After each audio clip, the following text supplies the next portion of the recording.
हज़रत इमाम जाफर सादिक रज़ी अल्लाह ताला अन्हु हिकिड़ो माण्हू आयो चई साईं मूंखे अल्लाह जो दीदार छा चई मूंखे अल्लाह जो दीदार इमाम साहब फरमायो त अल्लाह जो दीदार अल्लाह जो नबी हज़रत मूसा कलीमुल्लाह न करे सघियो दुआओं पे घुरे रब्बे अरिनी अंजुर इलैका ए मुझा अल्लाह हिजाब हटा पर्दा परे कर मूंखे पंहिंजो दीदार करा रब फरमाए त लन करानी ए मूसा तू अल्लाह जो दीदार करे न सघंदे नबी कलीमुल्लाह अल्लाह जो दीदार न करे सघियो तू कीअं अल्लाह जो दीदार हाँ अल्लाह दीदार कराई दो त उन दीदार जे लाइ रब आखिरत जो प्यारो आखिरत में मुंहिंजो अल्लाह दीदार कराईंदो त उन शख्स चयो कि भला मां मूसा कलीमुल्लाह जो उम्मती न आहियां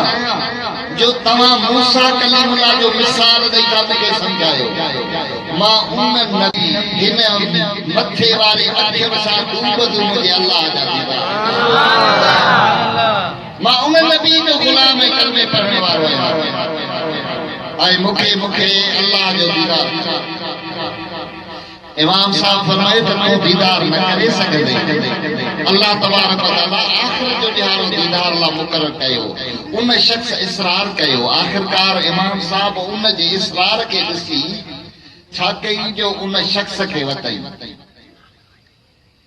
आयो दजले दरिया ते उन माण्हू खे उन दरिया जे अंदरि खणी उछलायो छा कई दरिया जे अंदरि उछलायो तारू हुयो कोन गोता खाए लॻो ॿुॾण लॻो ऐं ॿुॾनि ते दौरान पंहिंजी मदद जे लाइ सॾ कई ओ इमाम साहब वारो कर मां ॿुॾां थो मरां थो जल्दी कर मूंखे कढो इमाम साहब उनखे न कढियो वरी शागिर्द मुरीद जेके गॾु हुआ मदद जे लाइ उन्हनि खे सॾे ए तालिबो ए शागिर्दो ए फ़क़ीरो ॿुॾां थो वारो कर मूंखे कढो आखिरकार इमाम साहब उनखे झलियो मुरीदन तालिबन खे बाबा इनखे केरु न कढे छॾियो त भले ॿुॾे जॾहिं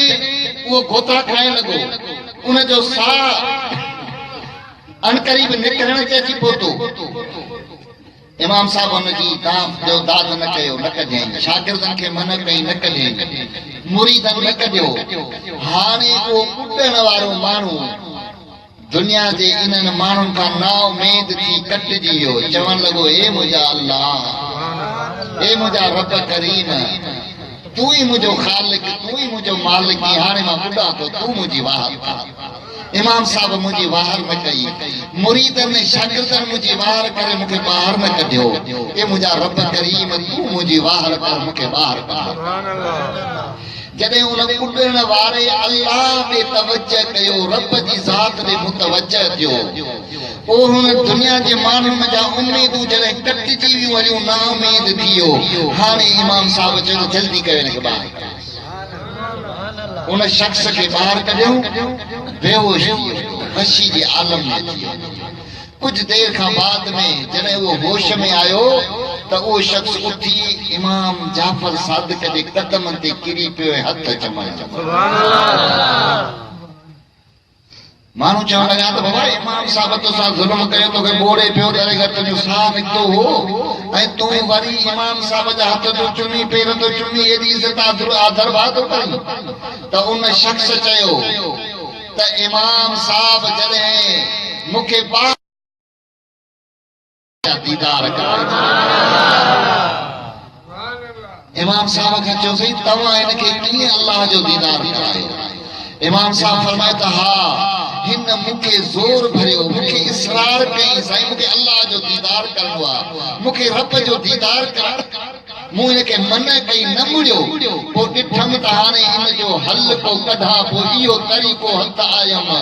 जॾहिं हिन जूं दुनिया जे नातनि रिश्तनि खां उमेदूं टोड़े ख़ुदा जी ज़ात ते मुतवजह कयमि